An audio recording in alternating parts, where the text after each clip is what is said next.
All of his co-workers were gone. What could it mean? Stanley decided to go to the meeting room. Perhaps he had simply missed a memo.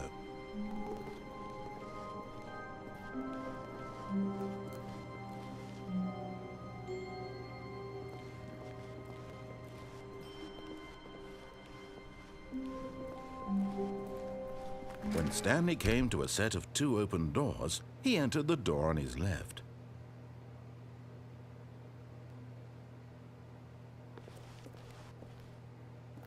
This was not the correct way to the meeting room, and Stanley knew it perfectly well. Perhaps he wanted to stop by the employee lounge first, just to admire it. Ah, yes, truly a room worth admiring. But eager to get back to business, Stanley took the first open door on his left. Stanley was so bad at following directions, it's incredible he wasn't fired years ago.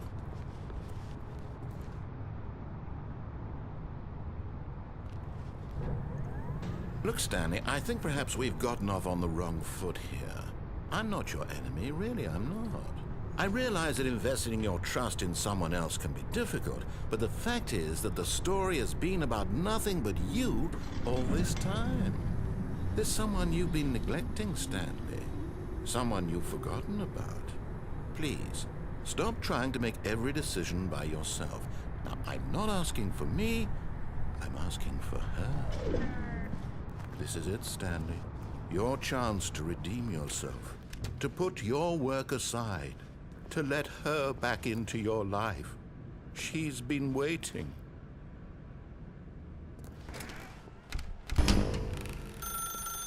That's her, Stanley. You need to be the one to do this, to reach out to her. If you can truly place your faith in another, then pick up the phone.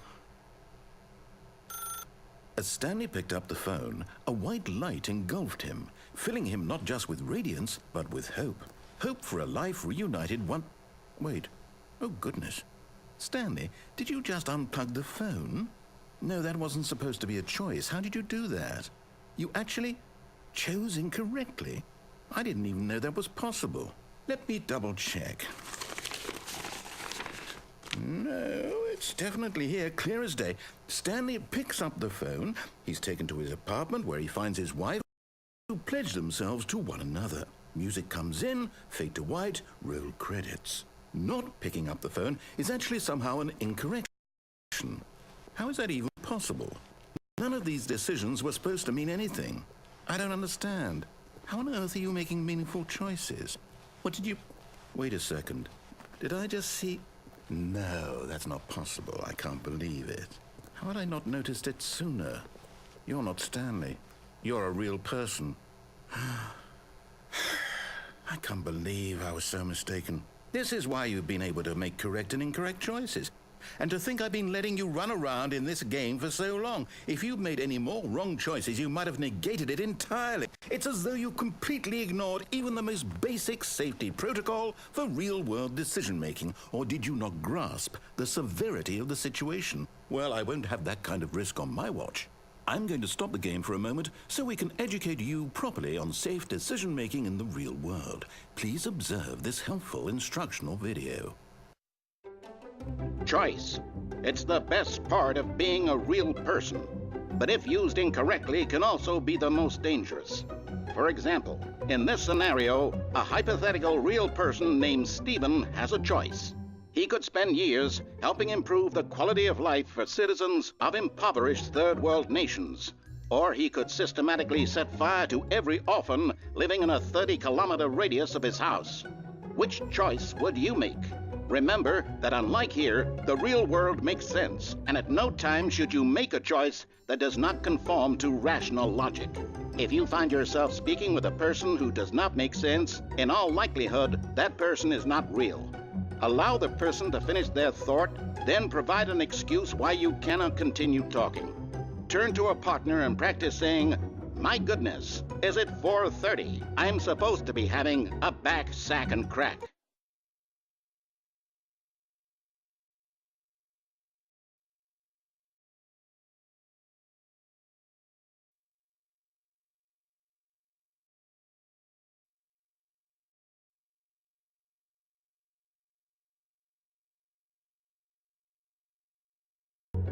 Excellent. Making choices on a regular basis is the best part to a healthy decision-making process. Most medical professionals recommend making at least 8 choices per day. Do you make more than 8? Less? And finally, if you begin to wonder if your choices are actually meaningful and whether you'll ever make a significant contribution to the world, just remember that in the vast infiniteness of space, your thoughts and problems are materially insignificant, and the feeling should subside. At this time, your instructor will guide you in an exercise to test and reinforce the material covered in this video. Welcome back. You may have noticed that this room has begun to deteriorate as a result of narrative contradiction. But not to worry. Now that you're properly informed on good decision-making, we're going to revisit a choice you made just a few minutes ago and see what the correct thing to do would have been. This way, please.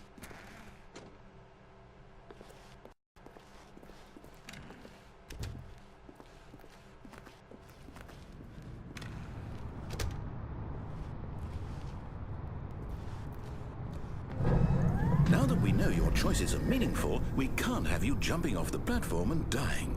Imagine the main character dying senselessly halfway through the story. That story would make no sense at all. We just need to get you home as soon as possible before the narrative contradiction gets any worse. Unfortunately, it seems this place is not well equipped to deal with reality.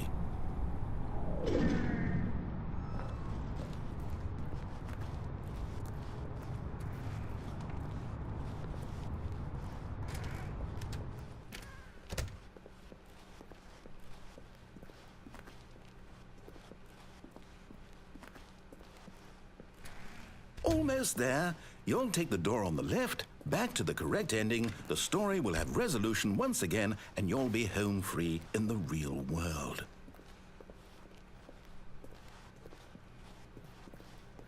Now remember, all you need to do is behave exactly as Stanley would. That means choosing responsibly and always putting the story first. I'm quite sure you'll be up to the task. Just follow my lead and you'll be fine. All right.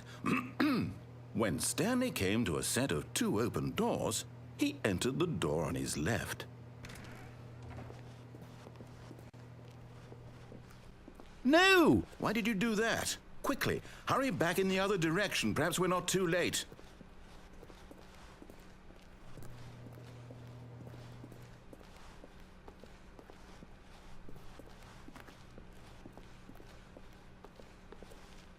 Oh, it's ruined. I can't believe, after everything we talked about, that my story, you've destroyed my work. Why? For what?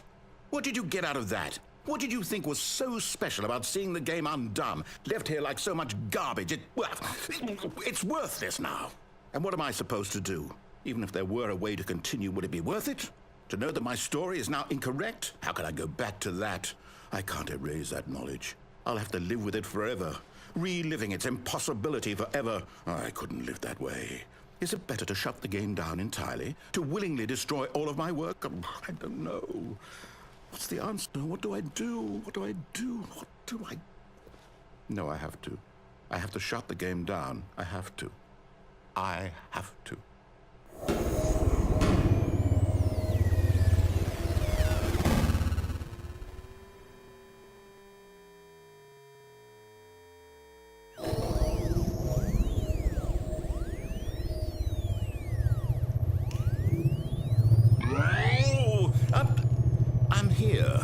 I'm still here in this pile of rubbish, with you, who thought you were so clever. Now look where we are. My entire game is destroyed. It was the only thing in the world that was mine, and you've run it into the ground. What, did you think that would be funny? You just had to see? Didn't I impress upon you how important it was to be like Stanley? He actually knows how to do what I tell him to. He understands that if I say to do something, there's a damn good reason for it. That thought hadn't even occurred to you, had it? That there's a world outside of you? You're a child. Oh, my story. If you'd just gone through the door on the left, you would have seen it. There was a whole underground facility. You would have destroyed it and been victorious. It would have been so perfect. I worked so hard on it. I tried so hard to... behave exactly as Stanley would. That means choosing responsibly and always putting the story first. I'm quite sure you'll be up to the task. Just follow my lead and you'll be fine. All right. When Stanley came to a set of 2 open doors, he entered the door on his left.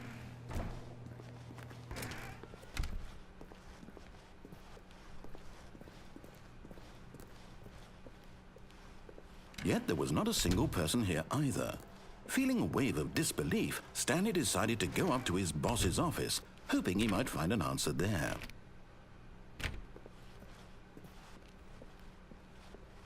Coming to a staircase, Stanley walked upstairs to his boss's office.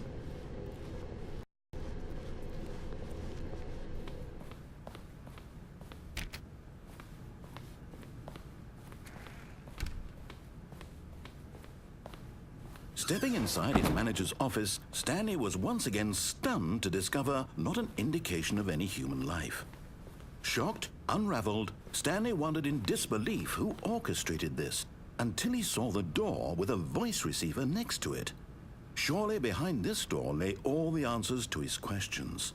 And beyond all probability, he knew the passcode. He had seen it on his boss's computer just last week. Night Shark 115.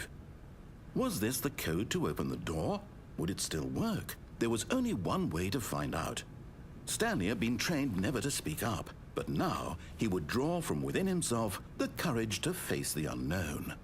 He drew a sharp breath and then spoke the code.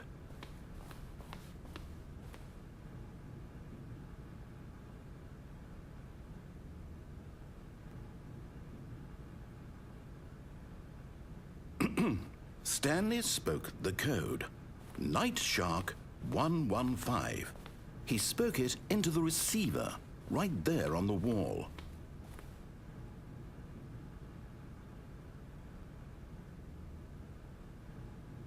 I'm sorry, is there a problem?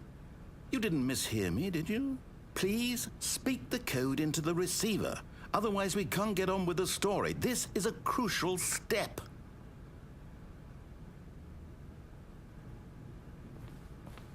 Okay, fine, you're not going to do it, but you know what? It's pretty humiliating to bring you this far, only for you to suddenly decide you have better things to do. I ask one single thing for your respect. The kind of respect Stanley shows for his choices. He knows what it means to take a story seriously. If you didn't want to see what I had to show you, then why did you come here? You had a choice, you know. You could have gone through the door on the right. You could have done whatever the hell you wanted over there. Why did you come this way? Speak. Say something to me. Explain yourself, you coward. When Stanley came to a set of 2 open doors, he entered the door on his left. Stanley? Hello? Are you... Is everything okay? Stanley, please. I need you to make a choice. I need you to walk through the door. Are you listening to me? Can you hear me? Is everything all right? Stanley, this is important.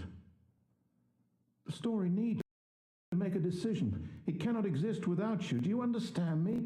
Whatever choice you make is just fine. They're both correct. You cannot be wrong here. We can work together. I'll accept whatever you do. I simply need you to take that step forward, please. Choose. Do something. Anything. This is more important than you can ever know.